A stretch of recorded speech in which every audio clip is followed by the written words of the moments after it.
नमस्कार दोस्तों। आज हम सॉल्व करेंगे OS LDC 20% डिपार्टमेंटल कोटा के क्वेश्चन पेपर का second part.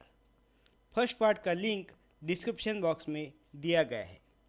Second part start करने से पहले फर्स्ट पार्ट के वीडियो में क्वेश्चन नंबर 13 था, when and where was second train in India run.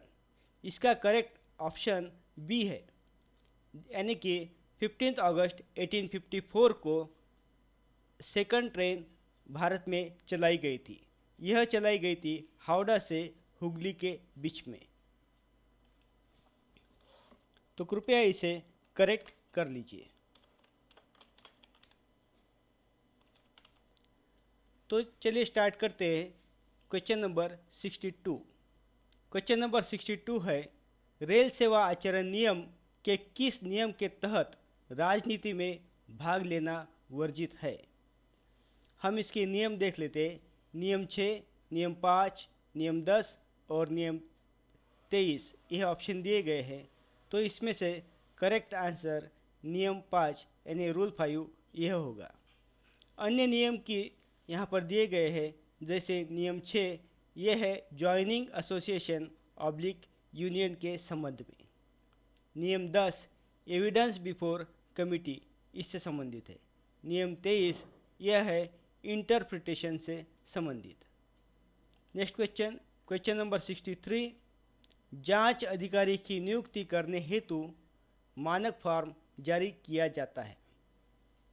English में है dash form is issued to nominate inquiry officer. इसका करेक्ट आंसर SF7 होगा। जितने भी स्टैंडर्ड फॉर्म हैं इसका अलग से वीडियो बनाया गया है, वो डिस्क्रिप्शन बॉक्स में उसका लिंक दिया गया है, उसे भी आप देख सकते हैं। क्वेश्चन नंबर 64, बड़ी शास्त्री और छोटी शास्त्री का आरोप पत्र जारी करने के लिए मानक फॉर्म संख्या का उपयोग किया जाता है। तो पहले है बड़ी शास्त्री, तो बड़ी शास्त्री के लिए SF5 और छोटी शास्त्री के लिए SF11 जारी किया जाता है। तो इसके अनुसार ऑप्शन ए हमारा करेक्ट होगा। Next question, question number 65, revocation of suspension के लिए कौन सा मानक फॉर्म प्रयुक्त किया जाता है। तो रिवोकेशन के लिए SF4 दिया जाता है। अन्य फॉर्म को भी देख लेते हैं। SF3 जो है यह है certificate furnished by suspended employee, और SF2 है डीम्ड सस्पेंशन से संबंधित। SF5 अभी हमने देखा कि ये मेजर पेनल्टी चार्जशीट के लिए इशू किया जाता है। क्वेश्चन नंबर 66, बड़ी शास्त्री के आरोप पत्र के साथ कितने अनुलंघ यानी एनेक्शर्स होते हैं। तो ये होते 4 एनेक्शर्स होते। Question number 67, under which DR rule an appeal 1968 can be made, यानी अनुशासन एवं अपील नियम 1968 के तहत अपील किस नियम के तहत होती है। तो यह होता है रूल नंबर 18। रूल नंबर 11 जो है वो है प्रोविजन फॉर इम्पोजिंग पेनल्टीज। यहाँ पर ये होगा माइनर पेनल्टीज होगा, इम्पोजिंग माइनर पेनल्टीज से संबंधित यह रूल नंबर 11 है। रूल नंबर 7 डिसिप्लिनरी अथॉरिटीज से संबंधित है, और रूल नंबर 15 ये जो है यह है provision regarding railway servant lent to state government. Question number 68, भारतीय रेल में पेंशन कब से प्रारंभ की गई। तो इसमें ऑप्शन देख लेते हैं। ऑप्शन है 14 1957, 13 1957 और 16 1957 एंड 111 1957। तो ऑप्शन के अनुसार इसका करेक्ट आंसर 14 1957 होना चाहिए। मास्टर सर्कुलर इससे संबंधित 53 है। मास्टर सर्कुलर के अनुसार रेलवे में यह 16/11 1957 को इम्प्लीमेंट की गई थी, इंट्रोड्यूस की गई थी। लेकिन यदि हम ऑप्शन देखें तो यह 1/4/1957 होना चाहिए। Question number 69, what is the minimum qualifying service required for superannuation pension? अधिवार्षिकता पेंशन पाने के लिए न्यूनतम कितने वर्ष की अर्हक सेवा होना आवश्यक है? तो इसका करेक्ट आंसर 10 ईयर्स यानी ऑप्शन ए यह होगा। क्वेश्चन नंबर 70, अविवाहित बेरोजगार पुत्र कितनी उम्र तक परिवार पेंशन प्राप्त करने का हकदार है? Up to what age an unmarried oblique unemployed son eligible for family pension? तो इसका करेक्ट आंसर यह 25 ईयर्स यह होना चाहिए। क्वेश्चन नंबर 71 पे चलते हैं। 80 वर्ष की आयु होने पर कितने प्रतिशत पेंशन में वृद्धि होगी? तो यहाँ पर दिए गए हैं 80 से 85 यानी 80 to 85 years 20%, 85 to 90 years 30%, 90 to 95 years 40%, 95 to 100 years 50% और 100 ईयर्स एंड अबव 100% पेंशन में वृद्धि होती है। तो इसके अनुसार 80 वर्ष के लिए 20% यानी ऑप्शन सी हमारा करेक्ट होगा। क्वेश्चन नंबर 72, सूचना का अधिकार संसद में कब पास हुआ? तो इसका ऑप्शन देख लेते हैं। 15 जून 2005 यही करेक्ट आंसर होगा, 15 जून 2005। क्वेश्चन नंबर 73 पे चलते हैं। Date from which RTI came fully into force? सूचना का अधिकार कब से पूर्णतः लागू हुआ? तो पार्लियामेंट में हमने देखा 15 जून 2005 को ये पारित हुआ और ये फुल्ली इम्प्लीमेंट हुआ 12 अक्टूबर 2005 को। तो ऑप्शन ए करेक्ट होगा। Question number 74, how many sections are covered under RTI act? RTI act के अधीन कितने खंड है? तो यह टोटल 10 खंड है, 10 सेक्शंस है। Question number 75, what is the percentage of running allowance for salary fixation when applying a medical decategorised running employ to the stationary position as salary element?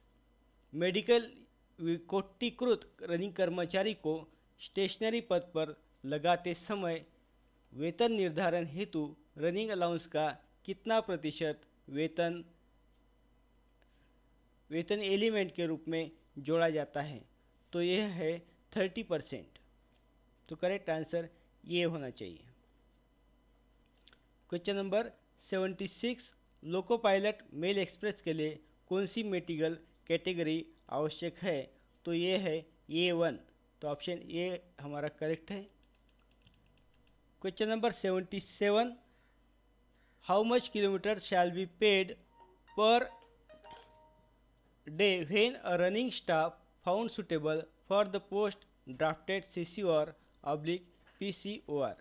जब running staff drafted CCOR oblique PCOR के पद के लिए योग्य पाया जाता है तो प्रतिदिन कितना किलोमीटर दिया जाएगा? तो यह है 120 किलोमीटर। तो ऑप्शन सी हमारा करेक्ट होगा।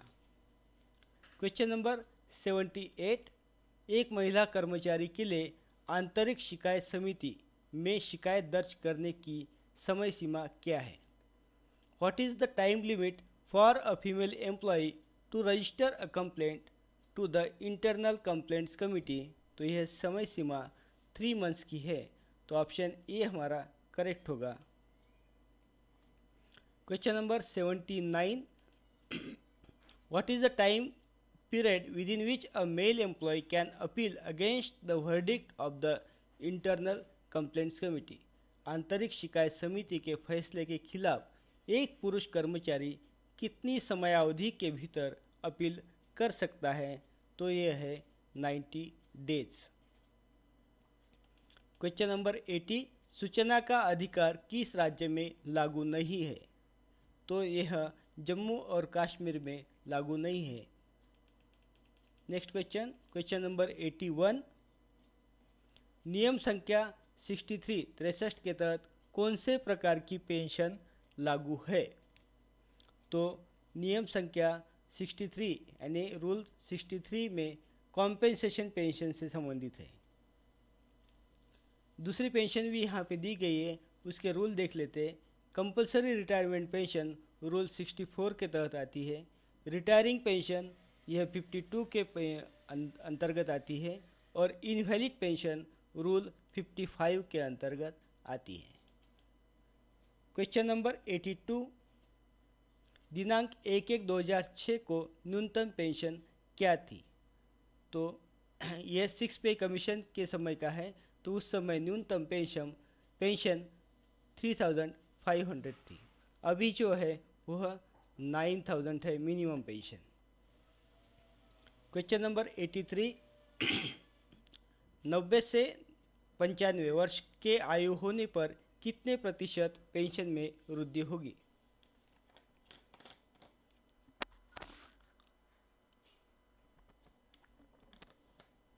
What percentage of pension is enhanced on attaining age of 90 years to 95? अभी हमने ऊपर इसका डिस्क्रिप्शन देखा है, तो इसके अनुसार यह 40% होना चाहिए। 84, 95 से 100 वर्ष की आयु होने पर कितने प्रतिशत पेंशन में वृद्धि होगी? तो यह 50% यानी ऑप्शन ए हमारा करेक्ट होगा। क्वेश्चन नंबर 85, अवैध pension, what is the minimum qualifying service required for invalid pension? तो यह 10 इयर्स होना चाहिए, यह रूल नंबर 18 में है। पेंशन की अधिकतम राशि रुपए है, मिनिमम हमने देखा, मैक्सिमम यहाँ पर ये ऑप्शन हमारा करेक्ट होना चाहिए, 1,25,000, यह अधिकतम पेंशन है। Question number 87, employees recruited after comes under NPS, नई पेंशन योजना दिनांक से नियुक्त होने वाले कर्मचारियों पर लागू होगी, तो ये है 1/1/2004 से। Question number 88, the minimum qualifying service for voluntary retirement is years, VR के लिए मिनिमम क्वालिफाइंग सर्विस कितनी होनी चाहिए? तो ये है 20 वर्ष यानी 20 ईयर्स, और ऑप्शन हमारा ए करेक्ट होगा। क्वेश्चन नंबर 89, एनपीएस कर्मचारियों को डैश अंक प्रदान किए जाते, dash digit number is allocated to employees recruited under NPS, तो यह 16 डिजिट का होता है। Question number 90, the maximum commutation of pension is, pension का सारांशीकरण अधिकतम यह 40% है, तो ऑप्शन डी हमारा करेक्ट होगा। Question number 91, how much additional pension is given to 100-year-old pensioner, 100 वर्ष पूर्ण करने वाले पेंशन धारक को कितने प्रतिशत अतिरिक्त पेंशन दी जाती है? तो यह है 100%, तो ऑप्शन ए करेक्ट होगा। क्वेश्चन नंबर 92, अनुशासन एवं अपील नियम के तहत राष्ट्रपति को अपील किस नियम के तहत की जा सकती है? Under which rule can an appeal be made to the president? तो यह प्रेसिडेंट को अपील करने के लिए जो रूल है वो है रूल नंबर 31। दूसरे रूल इसमें दिए गए हैं, वो भी एक बार देख लेते हैं। तो रूल नंबर 3 है अप्लीकेशन से संबंधित, यानी यह रूल किस किस को अप्लीकेबल रहेगा उससे संबंधित। Rule number 29 repeal and saving से संबंधित है। रूल 35 कुछ नहीं है। Question number 93, under which DR rules is provision for review given, DR के किस नियम के तहत रिव्यू का प्रावधान है? तो रिव्यू का प्रावधान रूल नंबर 25 ए में दिया गया है। अन्य रूल भी यहाँ दिए गए हैं, जैसे रूल नंबर 13 एक कॉमन प्रोसीडिंग से संबंधित है। रूल नंबर 12 एक कम्युनिकेशन ऑफ ऑर्डर से संबंधित है। Rule number 11 procedure for imposing minor penalty से संबंधित है। Question number 94, under which DR rule is common proceeding where more than one employee is involve. अभी हमने देखा रूल नंबर 13 कॉमन प्रोसीडिंग से संबंधित है, तो ऑप्शन बी करेक्ट होगा। दूसरे रूल देख लेते हैं। रूल नंबर 15 जो है provision regarding railway servant lent to state government. Rule number 10 जो है एक्शन ऑन इंक्वायरी रिपोर्ट से संबंधित गाइडलाइंस दी गई है। Next question number 95, according to which article of the constitution can the appointing authority remove anyone from his oblique her post. संविधान के किस अनुच्छेद के अनुसार नियुक्ति प्राधिकारी ही किसी को पद से हटा सकता है? तो यह है आर्टिकल 311 इन ब्रैकेट 1, 311(1) ए जो है, इसके अनुसार केवल नियुक्ति प्राधिकारी ही रिमूव फ्रॉम कर सकता है किसी एम्प्लॉय को। Question number 96, in which article of the constitution the principle of natural justice mentioned. संविधान के किस अनुच्छेद में नैसर्गिक न्याय के बारे में उल्लेख किया गया है? तो यह है article 311(2). Question number 97, under which rule is the process for imposing major penalty given. Major penalty बड़ी शास्ति आरोपित करने की प्रक्रिया किस नियम में दी गई है? तो यह नियम 9 रूल 9 में दी गई है। बाकी के नियमों की जानकारी यहाँ देख लेते हैं। रूल नंबर 2 डेफिनेशन से संबंधित है। Rule number 12 communication of order से संबंधित है। और रूल नंबर 7 डिसिप्लिनरी अथॉरिटीज से संबंधित है। क्वेश्चन नंबर 98, स्वतंत्र भारत के पहले रेल मंत्री कौन थे? तो स्वतंत्र भारत के पहले रेल मंत्री जॉन मथाई थे, तो ऑप्शन डी हमारा करेक्ट होगा। क्वेश्चन नंबर 99, भारत में पहली विद्युत रेल कब शुरू की गई? When was the first electric train introduced in India? तो ऑप्शन 3 फरवरी 1925 यही करेक्ट होगा।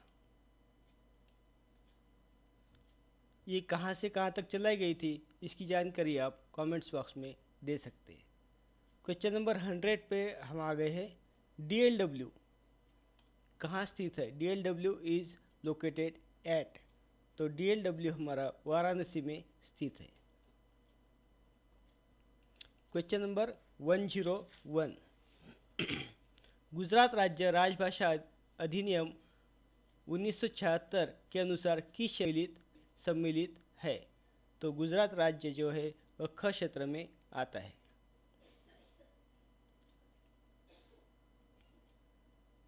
संविधान सभा ने 14 सितंबर 1949 को किस भाषा को राजभाषा के रूप में स्वीकार किया था?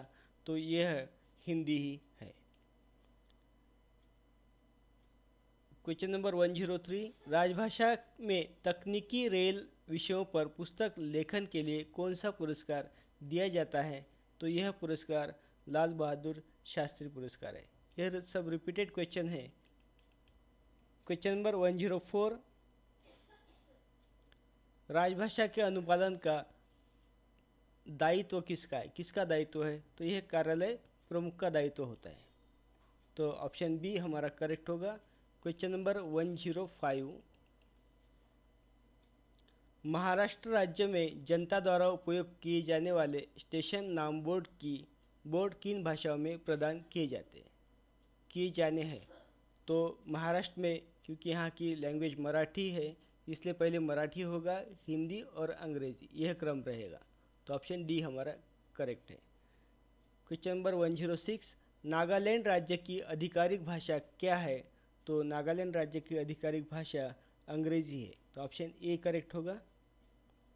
क्वेश्चन नंबर 107, राजभाषा अधिनियम के अंतर्गत देश को कितने क्षेत्रों में बांटा गया है? तो यह देश को 3 क्षेत्रों में बांटा गया है, क, ख और ग। क्वेश्चन नंबर 108, संविधान की कौन सी अनुसूची में 22 भाषाओं का समावेश है? तो यह अनुसूची 8वीं अनुसूची में है, तो शेड्यूल 8 यह करेक्ट होगा। क्वेश्चन नंबर 109, संविधान की कौन सी धारा तक राजभाषा के लिए प्रावधान किए गए हैं? तो संविधान की 343 टू 351 यह जो धारा है इसमें यह प्रावधान है, तो ऑप्शन डी हमारा करेक्ट होगा। लास्ट क्वेश्चन, राजभाषा अधिनियम के अंतर्गत गुजरात किस क्षेत्र में आता है? तो गुजरात बी क्षेत्र में आता है, तो हमारा ऑप्शन सी करेक्ट होगा, जोन बी। तो साथियों, आपको ये हमने बहुत ही जल्दी में सॉल्व किया है। यदि आपको वीडियो पसंद आता है तो कृपया लाइक करें। मैंने पूरा प्रयास किया है कि सभी प्रश्नों के आंसर करेक्ट हो। यदि फिर भी कोई गलती होती है तो कमेंट्स बॉक्स में बता दीजिए, हम नेक्स्ट वीडियो में इसको सुधार करने का प्रयास करेंगे। तो आपका बहुत बहुत धन्यवाद। Thank you.